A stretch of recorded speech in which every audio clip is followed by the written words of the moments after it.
Hi there, warm welcome. You're watching Blueprint Explosive Exclusive with me, Meghna Deka, where Rishi Sunak has scripted history as he took over as UK Prime Minister. He is the first ever Indian origin member to take over the reins of UK with a wave of support from his Conservative Party. Now, Sunak will be the first leader of colour and also the first Hindu to take up the top job. At 42, he also will be the youngest Prime Minister in more than 200 years. However, he is wearing a crown of thorns as he needs to pull out the nation from the fiscal black hole and also carefully maneuver through a tempestuous Brexit that we have seen. Now, while India has hailed him as a living bridge for UK Indians, others wait and watch. In his acceptance speech, in fact, here Rishi Sunak vowed to unite a divided nation and also says there are some tough decisions to follow. I will place economic stability and confidence at the heart of this government's agenda.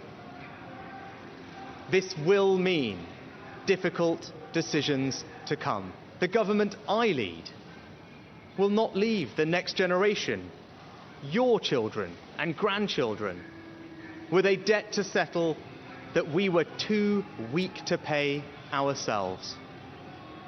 I will unite our country, not with words, but with action. I will work day in and day out to deliver for you. Of course, the Prime Minister has already tweeted about it, congratulating him, saying that he's looking forward to working together. Remember, India and Britain hold historic ties. It's important to also develop a modern relationship based on these ties. Listen in to what the UK's High Commission to India has to say. Here is Alex Ellis. It's a big day for the United Kingdom. We have a new Prime Minister. That Prime Minister is young. His grandparents came from India, his parents from East Africa, and he's a Hindu. This is a sign of the different United Kingdom which there is today compared to the country which I grew up in, or my grandfather, who was here in India fighting for the Indian Army, would have known as well. So it is quite a different country, and it's a big day to mark that.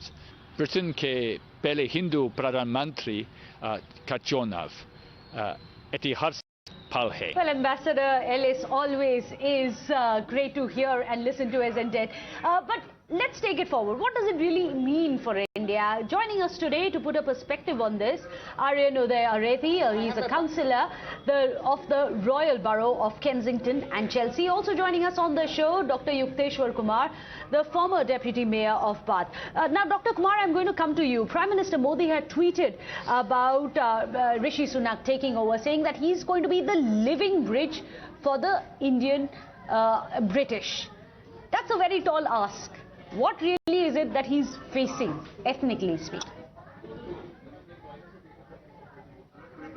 Sir, I've got issues with the background voice. So we are getting two audios. We'll try and get that fixed. If we can just quickly get that fixed. There seems to be a bit of an echo. It's better now. Mr. Kumar, can you hear me? Am I clearer now? I was asking you that the Prime Minister has called him a living bridge. The first few challenges to reconciling the histories as well as the traditions of the two nations. There is a technical snag and okay. We can't. We'll try and get that. We'll go across to Mr. Aarien Areti till we get that technical snag fixed. Mr. Areti, as we were discussing, what does it mean for the Indian community in Britain to have the first ever man of colour take up the helm of the affairs? Well, thanks for having me in the show. You know, I've got a little bit background noise, so I don't know whether you can hear me properly. You can't. Can you hear me? Yes, we can hear you. Go ahead. Mr. Areti, we can hear you clearly. Yeah, so I think it's a fantastic historic moment, not in the history of UK politics, not in the history of Indian politics, but the global politics. A person of color, an ethnic minority, being a prime minister, being a minority in a country that has more white population than the minority is significantly historic. I mean, and also look at the way things happen. I mean, he's just 42. He's only been in politics for 10 years. He's been an incredible finance minister, the Chancellor we call it. And he's been a prime minister within a year after being a finance minister. So this is absolutely incredible. I mean, these events don't happen. You could compare these events like Roger Federer winning 10 Grand Slams, or Usain Bolt, winning the 100 meters race in 2 seconds. This is a significant victory. But also, as Indian, we all should be very proud. Not only the fact because he was a British Indian, the fact that he kept his roots. His wife is an Indian from India. He's got roots from India. He's a practicing Hindu.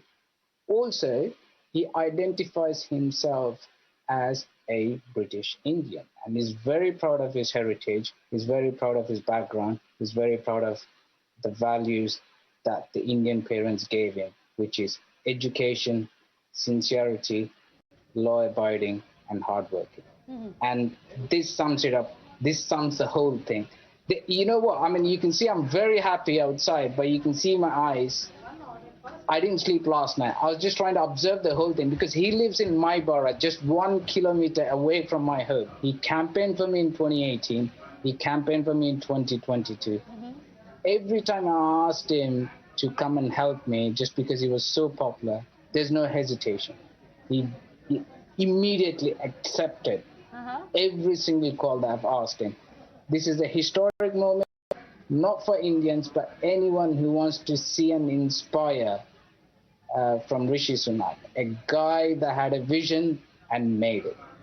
And it's good to hear that he's got that kind of popularity at your borough. You must be thrilled today. Dr. Kumar, hopefully you can hear me. We're talking about the popularity of Rishi Sunak within the Conservative Party as well. But despite that, there are certain sections who have made very unbecoming statements about his race, about his religion. We've seen a couple of very disturbing attacks which have happened on Hindu temples and what many have called the Hindu phobia, which has been witnessed in certain places.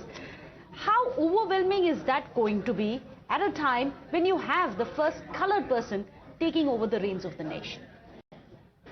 As my colleague said, it is a historical moment for multiculturalism and racial equality. There is no doubt, but I will also like to say that let us not wish to pigeonhole the communities from different backgrounds into different boxes.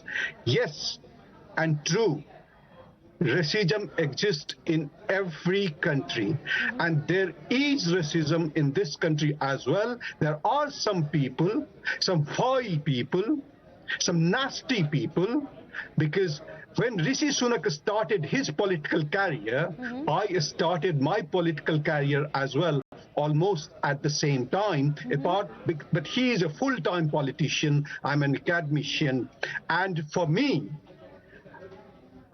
election is not important. Making a difference for generation is important. Absolutely. So I have seen it.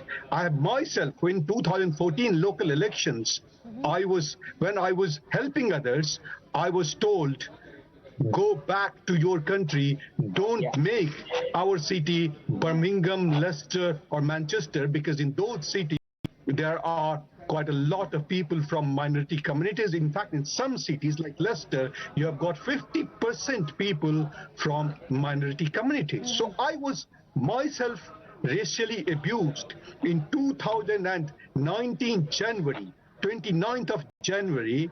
I was told on my face, go back because Brexit has happened.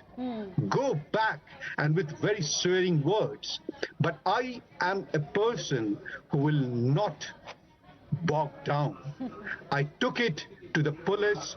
It was a headline in the local newspapers, and over 20,000 people sent me messages of solidarity. So there is, in fact, in many countries, is not there a bit of racism and communal divide in India, for example, as well, in America, in every country there is, here as well, but there are some people who are overtly racist, but most of them would like to brush racism under the carpet. That is what the situation is. Absolutely. So it's interesting to see in the midst of Hindu phobia, in the midst of Brexit, in the midst of the fiscal black hole, all eyes are going to be on the man Rishi Sunak. Tall ask, but we are all going to be wishing him all the best. Thank you so much, Mr. Kumar, as well as Mr. Areti, for joining us here on Times Now. Without a short break, don't go anywhere.